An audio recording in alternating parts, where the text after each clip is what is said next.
নমস্কাৰ, জ্যোতি information centre চেনেলটোৰ অন্য এটা নতুন ভিডিঅ'লৈ আপোনালোক সকলোকে স্বাগতম জনাইছোঁ।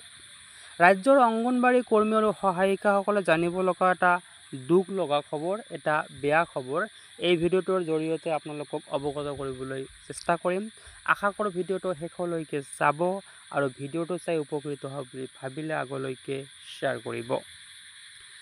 আজি গোসাইগাঁৱৰ ২৭ নং ৰাষ্ট্ৰীয় ঘাইপথৰ কদমগুৰিত ভয়ংকৰ পথ দুৰ্ঘটনা সংঘটিত হৈছে আৰু এই পথ দুৰ্ঘটনাত থিতাতে মৃত্যু হৈছে এগৰাকী অংগনবাদী কৰ্মী। গোসাইগাঁও মহকুমাৰ জয়মাৰ সমীপৱৰ্তী ২৭ নং ৰাষ্ট্ৰীয় ঘাইপথৰ কদমগুৰিত দুপৰীয়া পথ দুৰ্ঘটনাত প্ৰাণ হেৰুৱায় এগৰাকী অংগনবাদী কৰ্মীয়ে। এখন কণ্টেইনাৰ ট্ৰাক আৰু স্কুটিৰ মাজত উক্ত দুৰ্ঘটনাটো সংঘটিত হৈছিল। দুৰ্ঘটনাত থিতাতে নিহত হয় স্কুটিত থকা মহিলাগৰাকী অৰ্থাৎ অংগনবাদী কৰ্মীগৰাকী। দুৰ্ঘটনাগ্ৰস্ত কণ্টেইনাৰ ট্ৰাকখনৰ নম্বৰ হৈছে MH46BM7480 আৰু স্কুটিখনৰ নম্বৰ হৈছে AR16M4390।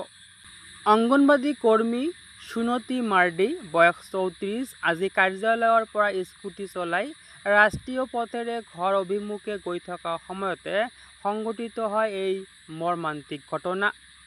আৰক্ষী খবৰ পাই ঘটনাস্থলীত উপস্থিত হৈ মৃতদেহ উদ্ধাৰ কৰি মৰণোত্তৰ পৰীক্ষাৰ বাবে কোকৰাঝাৰলৈ প্ৰেৰণ কৰে।